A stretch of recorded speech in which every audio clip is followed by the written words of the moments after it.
ตนเสด็จพ่อเสด็จแม่ก็ขอพระองค์ด้วยตนกันหาชาลีในท้อนขาหน่อยรับขันเชิญแม่ขาหน่อย โอ้มาถึงป่านนี้แล้ว รับต่อท่อน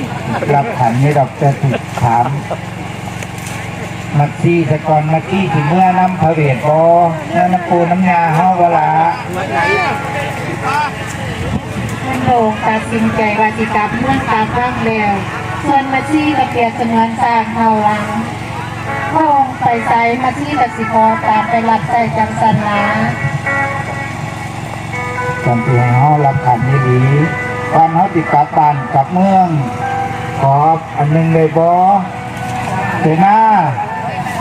โอ้ยขน่อยเฮาขอฟังสักกะติจากพระอาจารย์จักรบดสิได้บ่ครับโอ้ยขน่อยครับนี่เราพูดได้ไหม